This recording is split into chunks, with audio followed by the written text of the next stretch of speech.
Ephesians 6:10-13. Ephesians 6:10-13.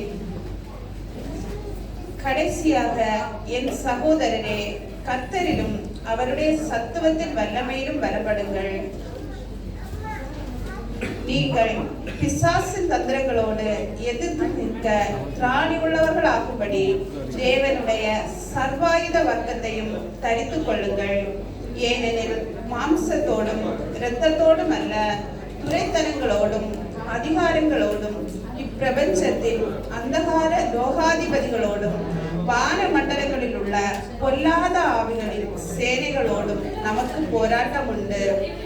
ஆகையால் தீங்கு நாளிலே அவைகளை நீங்கள் எதிர்க்கவும் சகலத்தையும் செய்து முடித்தவர்களாய் நிற்கவும் திராணி உள்ளவர்களாகும்படிக்கு தேவனுடைய சர்வாயுத வர்க்கத்தையும் எடுத்துக் கொள்ளுங்கள். ஆமென். స్తోత్రము. ఎఫెసీయులకు 6వ అధ్యాయము 11 నుండి 13 వరకు. తుదకు ప్రభువు యొక్క మహాశక్తిని బట్టి ఆయన యందు బలవంతులై ఉండి మీరు అపవాది తంత్రములను ఎదిరించుటకు శక్తిమంతులగునట్లు దేవుడిచ్చు సర్వాంగ కవచమును ధరించుకొనండి. ఏలైనా మనము పోరాడున్నది శరీరులతో కాదు, కానీ ప్రధానులతోనూ అధికారులతోనూ ప్రస్తుత అంధకార సంబంధులకు లోకనాథులతోనూ ఆకాశ మండలమందున్న దురాత్మల సమూహములతోనూ పోరాడుచున్నాము. అందుచేత మీరు ఆపద్దినమందు వారిని ఎదిరించుటకును సమస్తము నెరవేర్చిన వారి నిలబడుటకును శక్తిమంతులగునట్లు దేవుడిచ్చు సర్వాంగ కవచమును ధరించుకొనుడి. ఆమేన్. Praise the lord. എഫേസ്യർക്ക് എഴുതിയ ലേഖനം 6ാം അധ്യായം 10 മുതൽ 13 വരെ വാക്യങ്ങൾ. ഒടുവിൽ കർത്താവിലും അവന്റെ അമിത ബലത്തിലും ശക്തിപ്പെടുവിൻ. പിശാചിന്റെ തന്ത്രങ്ങളോട് എതിർത്ത് നിൽക്കാൻ കഴിയേണ്ടതിന് ദൈവത്തിന്റെ സർവായുധ വർഗം ധരിച്ചുകൊള്ളുവിൻ. നമുക്ക് പോരാട്ടമുള്ളത് ജഡരക്തങ്ങളോടല്ല, വാഴ്ചകളോടും അധികാരങ്ങളോടും ഈ അന്ധകാരത്തിലെ ലോകാധിപതികളോടും സ്വർലോകങ്ങളിലെ ദുഷ്ടാത്മസേനയോടും അത്രേ. അതുകൊണ്ട് നിങ്ങൾ ദുർദിവസത്തിൽ എതിർപ്പാനും സകലവും സമാപിച്ചിട്ട് ഉറച്ചു നിൽപ്പാനും കഴിയേണ്ടതിന് ദൈവത്തിന്റെ സർവായുധ വർഗം എടുത്തുകൊള്ളുവിൻ. Praise the Lord. Ephesians chapter 6 verses 10-13.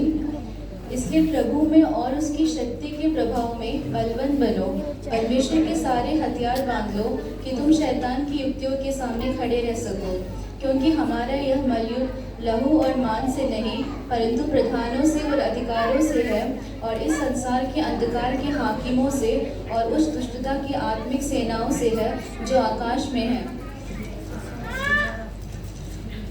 इसलिए परमेश्वर के सारे हथियार बांध लो कि तुम बुरे दिन में सामना कर सको और सब कुछ पूरा करके स्थिर रह सको. आमीन. Praise the Lord. Ephesians 6 verse 10-13. Finally, be strong in the Lord and in His mighty power. Put on full armor of the God so that you can take your stand against the devil's scheme. For our struggle is not against the flesh and blood, but against the rules, against the authority, against the power of this dark world, and against the spiritual force of the evil in the heavenly realms. Therefore, put on all the full armor of God, so that when the days of the evil comes, you may be able to stand your ground, and after you have done everything, to stand.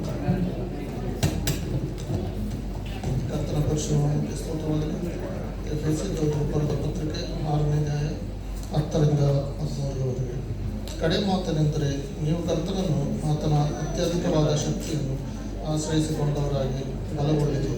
ಸೈತಾನನ ತಂತ್ರೋಪಾಯಗಳನ್ನು ನೀವು ಎದುರಿಸಲು ನಿಲ್ಲುವುದಕ್ಕೆ ಶಕ್ತರಾಗುವಂತೆ ದೇವರ ದಯಪಾಲಿಸುವ ಸರ್ವಾಯುಧಗಳನ್ನು ಧರಿಸಿಕೊಳ್ಳಿರಿ. ನಾವು ಹೋರಾಡುವವರು ಮನುಷ್ಯ ಮಾತ್ರವಾದವರ ಸಂಗಡವಲ್ಲ, ರಾಜತ್ವಗಳ ಮೇಲೆಯೂ ಅಧಿಕಾರಿಗಳ ಮೇಲೆಯೂ ಈ ಅಂಧಕಾರದ ಲೋಕಾಧಿಪತಿಗಳ ಮೇಲೆಯೂ ಆಕಾಶ ಮಂಡಲದಲ್ಲಿ ಇರುವ ದುರಾತ್ಮಗಳ ಸೇನೆಯ ಮೇಲೆಯೂ ನಾವು ಹೋರಾಡುವವರಾಗಿದ್ದೇವೆ. ಆದುದರಿಂದ ಕಠಿಣ ಯುದ್ಧವು ನಡೆಯುವ ದಿವಸದಲ್ಲಿ ಆ ವೈರಿಗಳನ್ನು ಎದುರಿಸುವುದಕ್ಕೆ ಮಾಡಬೇಕಾದದ್ದೆಲ್ಲವನ್ನು ಮಾಡಿ ಜಯಶಾಲಿಗಳಾಗಿ ನಿಲ್ಲುವುದಕ್ಕೆ ಶಕ್ತರಾಗುವಂತೆ ದೇವರು ದಯಪಾಲಿಸುವ ಸರ್ವಾಯುಧಗಳನ್ನು ತೆಗೆದುಕೊಳ್ಳಿರಿ.